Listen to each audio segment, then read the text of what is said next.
જય શ્રી કૃષ્ણ મિત્રો, આપ સૌ મિત્રોને મારી ચેનલમાં હાર્દિક સ્વાગત છે. મિત્રો, પવિત્ર પુરુષોત્તમ માસ ચાલી રહ્યો છે.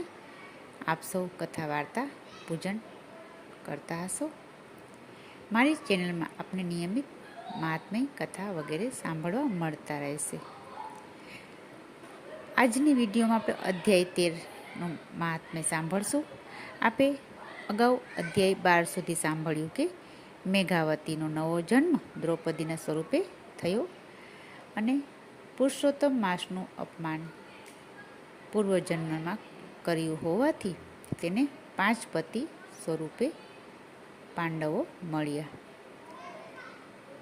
ત્યાર પછી કામ્યક વનમાં કૃષ્ણ ભગવાને પુરુષોત્તમ માસનું મહિમાનું વર્ણન કર્યું અને તેઓએ પુરુષોત્તમ માસનું વિધિ વિધાનપૂર્વક વ્રત કર્યું. વ્રતના પ્રભાવથી તેઓને પુનઃ રાજપાટનું સુખ પ્રાપ્ત થયું. હવે આગળની કથા આપણે સાંભળશું.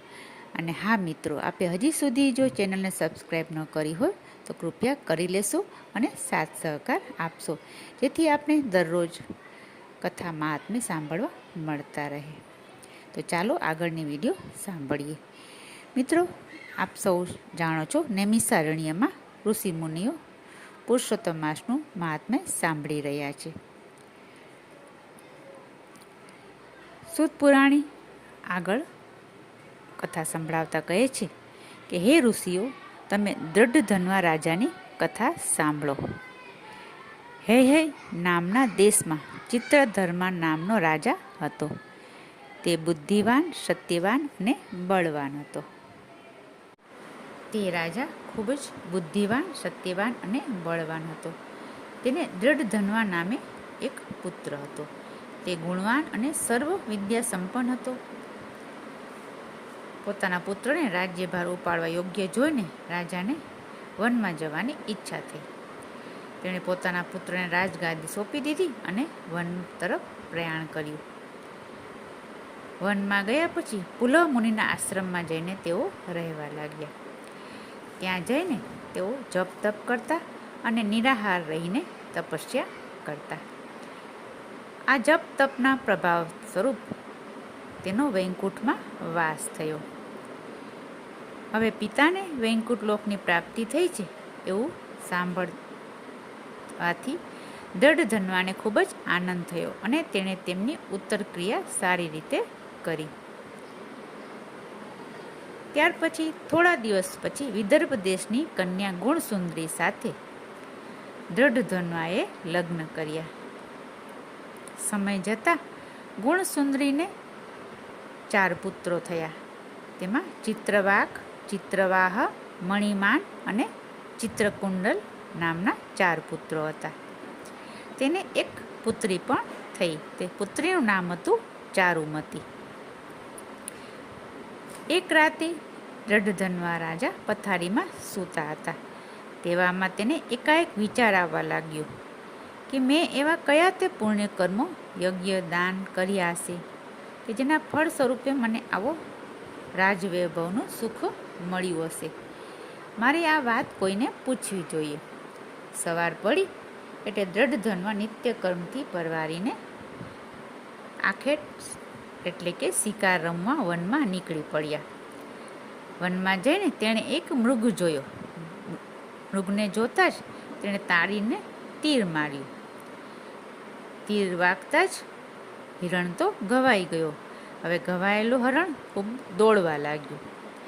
આ હરણની પાછળ રાજા પણ ઘોડો લઈને દોડ્યા. પરંતુ જોતજોતામાં આ હિરણ વનમાં અદૃશ્ય થઈ ગયો. હવે ઘોડો દોડાવતા દોડાવતા રાજા તો પરસેવે રેબઝેબ થઈ ગયા.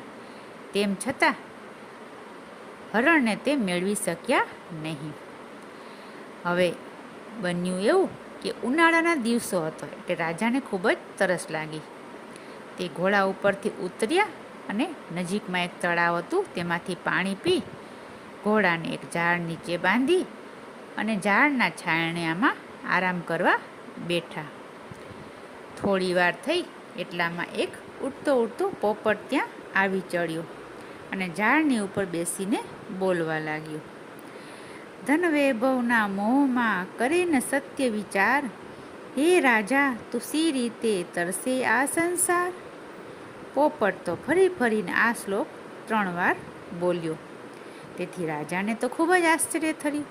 તે વિચારવા લાગ્યો, આવો હિતકારી શ્લોક પોપટ વારંવાર કેમ બોલી રહ્યો હશે? શું એ સુખદેવજી હશે અને ઉપદેશ આપવા આવ્યા હશે? નક્કી એ સુખદેવજી જ હોવા જોઈએ. રાજા તો ગાઢ વનમાં એક વૃક્ષની શીતળ છાયામાં બેસી આવા વિચારે ચડ્યા હતા.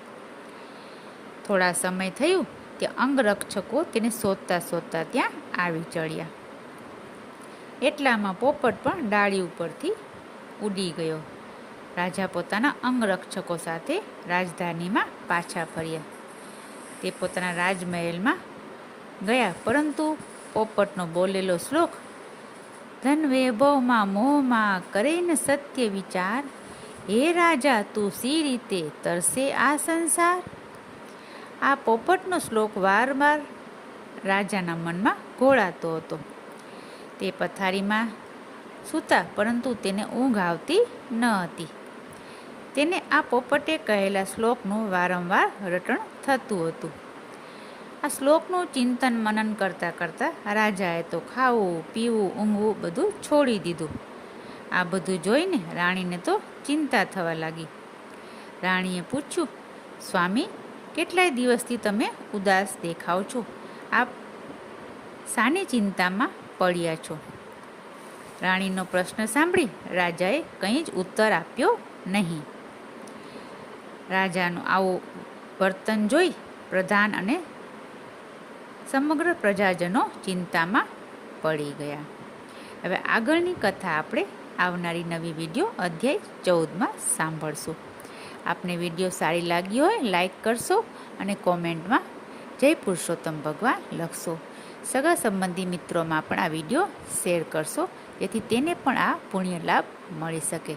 ફરી મળીશું નવી વિડીયોમાં. ત્યાં સુધી જય શ્રી કૃષ્ણ.